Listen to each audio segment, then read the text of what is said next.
Tonight, a nation united in grief as the Queen announces a week of mourning in the UK. The salutes worldwide to Prince Philip. The new plans for the royal funeral. And official word that Prince Harry will attend, why his wife Meghan will not. Plus, Prince Charles speaking out about his father's death for the first time.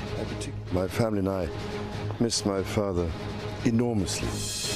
Deadly storms across the south, a tornado tearing through a neighborhood, the wild wind and rain in Florida, and the water spouts racing toward beaches. Vaccine shortage. Johnson & Johnson to fall short by millions of doses this coming week. What it means for getting the nation vaccinated. Terrifying journey. The young migrant boy who went viral found wandering alone. His family now says he had just been kidnapped and ransomed. His mother still being held. Inside Amazon's massive warehouses as the online store hires more and more workers. Is this the future of work in America? What workers there tell us. And superhero story. We're there for the big surprise this famous author gave this brave little boy. This is NBC Nightly News with Jose Diaz-Balart.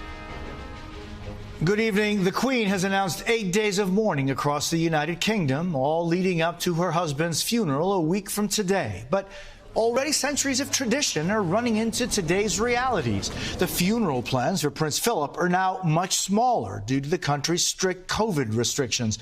And there is much drama about Prince Harry, who we learned today will be returning to the UK for the first time since his and his wife Meghan's explosive allegations against the royal family. Keir Simmons leads us off from London. Today, royal gun salutes for Prince Philip. 41 rounds fired across the United Kingdom and around the world. And tonight, new details of next Saturday's funeral, small and in line with COVID restrictions. The Queen, who woke up this morning a widow, will say goodbye to her husband of 73 years, surrounded by 30 of her close family. Daughter-in-law Sophie Wessex telling crowds after a visit today, the Queen has been amazing. In an address to the nation, Prince Charles saying the family misses his father enormously. My dear papa was a very special person who, I think above all else, would have been amazed by the reaction and the touching things that have been said about him. It will sustain us in this particular loss and at this particularly sad time. Prince Harry will attend the ceremony. His wife Meghan, who is pregnant, will not on the advice of her physician. The chapel where they were married, now the setting for a royal funeral. At 9:45 Eastern, the coffin will be carried across the grounds of Windsor Castle. A small ceremonial procession with members of the royal family walking behind. The service will begin at St George's Chapel at 10 Eastern. Presidents, prime ministers, the Pope all paying respects, as well as the public. He's really lived a remarkable life. You know, I think of him and the Queen and a wonderful love story. And tonight, the personal reflections of the royal family in interviews recorded before his death. It was always his humour that came through, and the twinkle in his eye. And the ability to always see positive and move forward must have been built into his psyche. Fire! The guns will fire again next Saturday. Bells will toll. And a minute's silence will be held as Britain mourns and the Queen says goodbye. Keir, what are we learning about the Queen's role in the funeral procession? Well, Jose, we'll learn more details this week, including whether the Queen will walk behind her husband's coffin and whether she'll walk alone. Jose? Keir Simmons in London, thank you. It has been a day of violent and deadly storms throughout the South. More than 30 million people in their path. At least one tornado hit a town in Louisiana. Kathy Park has the latest. Tonight, severe weather tearing through the South and turning deadly. Overnight, a tornado swept through Palmetto, Louisiana, killing at least one and injuring at least 7 others. Homes destroyed. Trees, wood, debris, even cars scattered for miles. See homes that's just not there no more. Overnight, the same storm spotted over central Mississippi. Lightning, thunder, and sirens kept residents on edge. In Jackson, Mississippi, heavy rain flooded streets, trapping drivers who tried to get through. And more extreme weather in northwest Florida. Nearby, what appears to show a transformer exploding. This doorbell camera shows a violent storm hitting overnight. A water spout is seen spinning near the shore. In Panama City Beach, 70-mile-per-hour winds blew the roof right off this convenience store and launched debris into yards and homes. Power knocked out for thousands. After a brutal day, the South now hoping for a quiet night ahead. Kathy Park, NBC News. And now to the COVID crisis. More than 68 million Americans have now been fully vaccinated. But tonight, there's new concern over a shortage of the Johnson & Johnson doses. Gotti Schwartz reports. Tonight, as at least 32 states report increases in new COVID-19 cases, the nation bracing for a significant slowdown in the rollout of the Johnson & Johnson vaccine. With only 700,000 doses allocated to states for next week, 86% less than last week's 4.9 million doses. We do expect week to week lower levels. In one case, a major ingredient mix-up led to 15 million doses being spoiled. If you have an appointment, everyone's working to make sure that we can try to keep it. You just might not be getting Johnson & Johnson. This as Georgia, North Carolina, and Colorado paused Johnson & Johnson vaccinations at 5 sites after reports of adverse reactions like fainting in a small number of cases. In the big picture, this is an incredibly small number. So having several dozen cases, while something to watch for, is not concerning. Today, most of those sites are back to offering the Johnson & Johnson vaccine. While in Michigan, now considered the new virus epicenter, the governor continues her requests for more doses of all vaccines as some hospitals head toward capacity. We really should be surging vaccines to states that are experiencing serious outbreaks. Cases there surging among young people, officials pleading for the public to keep wearing masks. But down in Florida, defiance in Fort Lauderdale, where a crowd in the hundreds gathered for what was billed as a million maskless march, burning their face coverings.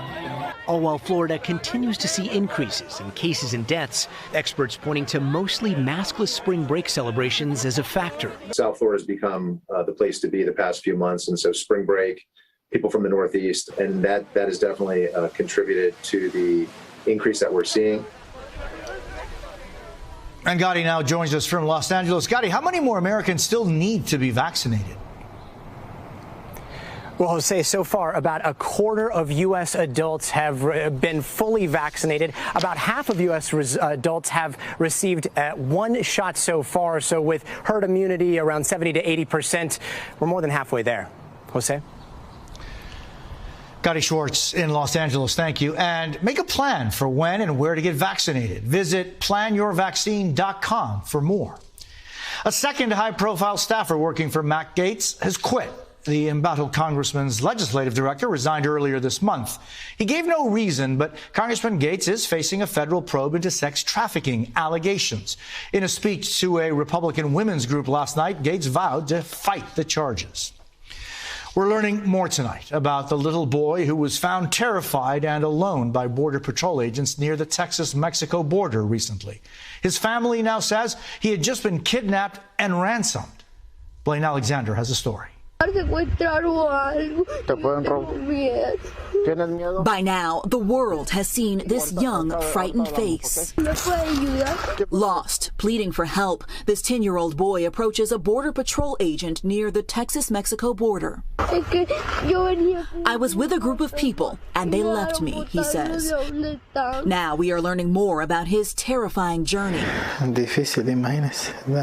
In an interview with Telemundo, the boy's uncle, Misael Obregon, who lives in Florida, says young Wilton and his mother were making the trek from Nicaragua to the U.S.-Mexico border. Obregon tells Telemundo that the two made it into the U.S., but were deported and kidnapped once back in Mexico.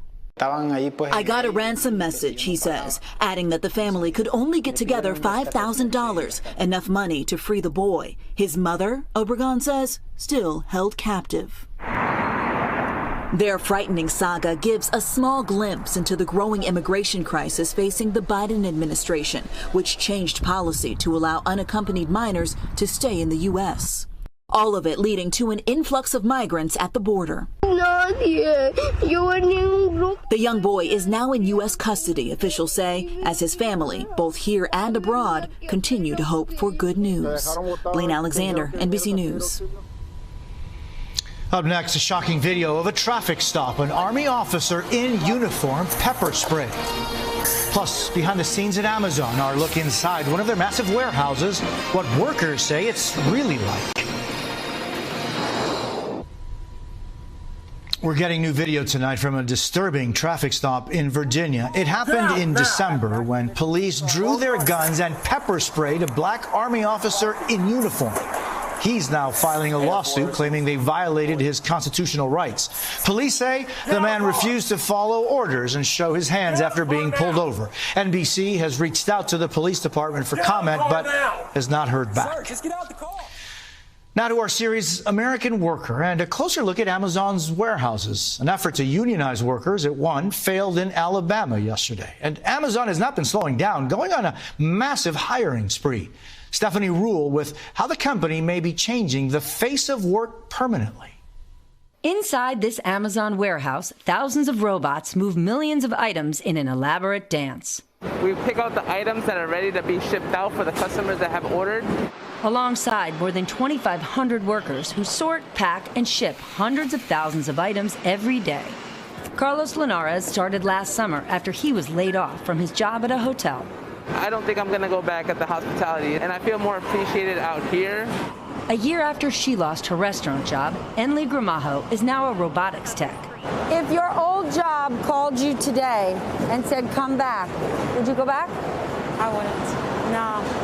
Amazon and companies like it employ millions of people in facilities like this across the country, and they're hiring more every day. Last year alone, jobs at warehouse centers like this grew by 10%. Compare that to restaurant jobs, down 20%. And a record 12,000 plus retail stores shuttered. In fact, Amazon is now buying and converting old malls into warehouses. But not everyone thinks this massive workforce realignment is good. I haven't been respecting our 20-minute paid breaks. They're just always, cutting a minute here, cutting a minute there. Christian Zamaran works at an Amazon facility in Chicago. He says he was forced onto an overnight shift and has yet to receive additional pay. They view us like numbers, where we're not humans to them. You're monitored all day, literally. It can definitely take a toll on your mental health. Derek Palmer, an Amazon employee of 5 years, says he feels his job is in jeopardy every single day. It doesn't matter if you're using the restroom, if you're getting water, if you're injured. Time spent away from your station can cause you ultimately to lose your job. Complaints like that led to the failed effort to unionize in Alabama and occasional walkouts. Amazon says it pays a minimum of $15 an hour, twice the federal minimum wage, and that health and safety of its employees are a priority. We make sure there's ample time for breaks, lunches, using the restroom, people to take time to do what they need to make sure they feel good about work. The demand for these jobs isn't slowing, and many aren't looking back. Do you consider this a short-term job? At first, it was going to be a short-term job, but I have realized that I could actually have growth here. Stephanie Rule, NBC News, Carteret, New Jersey. As the country reopens, there's a surging demand for things so many of us put off during the pandemic. Things like dentist appointments, salon visits, even weddings. But now with COVID restrictions easing up, good luck getting an appointment anytime soon. Katie Beck reports. This time last year, life was at a standstill. The pandemic shutting down nearly every trip, appointment, or event we'd planned to attend. Now, as restrictions lift and vaccines go into arms, a sudden rush to reschedule. Have you in your career ever witnessed a surge like this before? No, not like this. This is certainly, hopefully, a once-in-a-lifetime event. Appointments in high demand to see the dentist. Offices inundated with patients wanting to make up for care they've missed. One study shows nearly half of U.S. adults delayed going to the dentist due to COVID. On the weekends now, I'm getting calls and scheduling people where I would never have done this. The beauty industry facing a flood as well. Backlogs on haircuts and highlights. Calendars full for months. For an expiring driver's license, you'll likely need an appointment at the DMV. Warning, even with one, lines can be long. It's actually been quite a hassle. And many parents scrambling to sign their kids up for summer camp. At this science camp in Colorado, spaces sold out in less than 30 minutes. Now a wait list hundreds long. I think there is certainly some disappointment, but there's a lot of understanding. Harder to accept, booked wedding venues. Hard to get in to see the dentist. It's hard to get your driver's license renewed. But when you have to make sacrifices when it comes to your wedding, I mean, that's in here. I mean, our title is wedding planner, but we are also part therapist. Nearly half of couples postponed their 2020 wedding receptions to a later date. This season, they're rebooking alongside of the newly engaged couples of 2021, many having to settle with a weekday wedding or one with far fewer guests. If COVID taught us anything, it was that we need a plan A, B, C, and D, which in years past, it's just been A or B's. A useful rule even as the pandemic ends and our scheduled lives resume. Katie Beck, NBC News. Still ahead, through nearly 70 years on the throne, how Queen Elizabeth has carried her nation's grief during difficult times.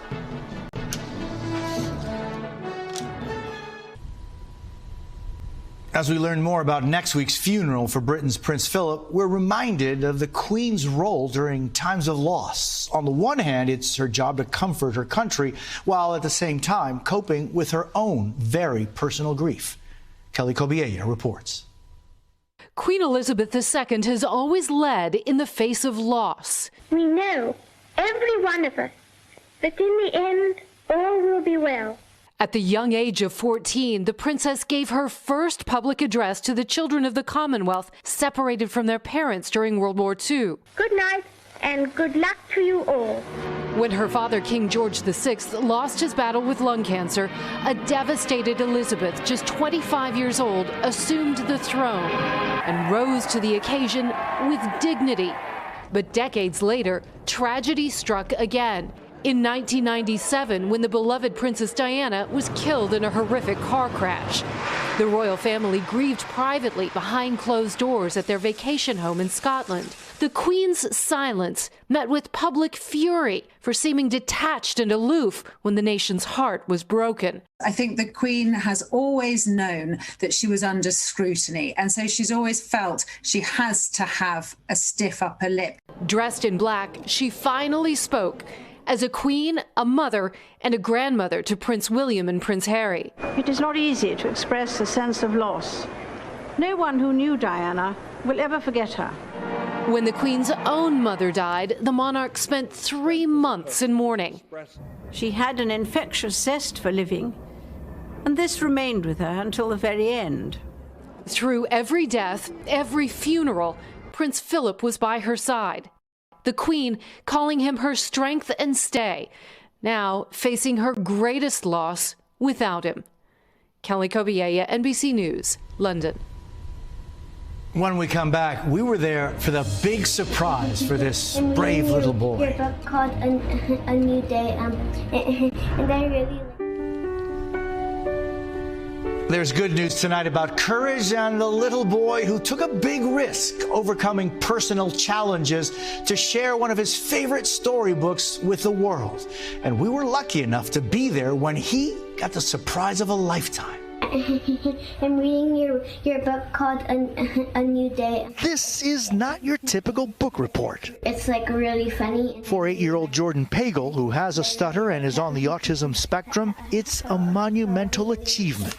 He is an amazing kid. He's worked really hard to overcome everything the world's dealt him. A major part of Jordan's success, his love of reading. So when he got named Hero of the Week at school, he brought his favorite story to share with the class and also talked about it in a tweet that later went viral.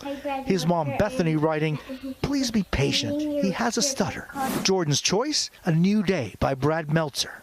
What is it about A New Day that he liked? What he liked about it was that every day for him, it really is a new day. It's a chance for him to start over. Soon after, and I want you to know you're my hero this week. A touching social media response from the author himself.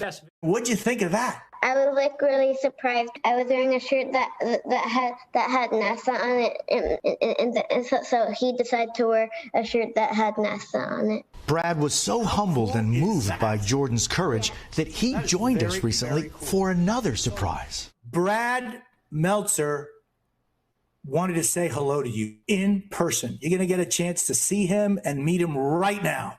Really? Look. Oh, yeah, Jordan. Hi, Brad Meltzer. Hey, Jordan, the amazing man. How are you? Good. I'm going to show you my newest hero. You ready for him? Yeah. Tell me if he looks familiar.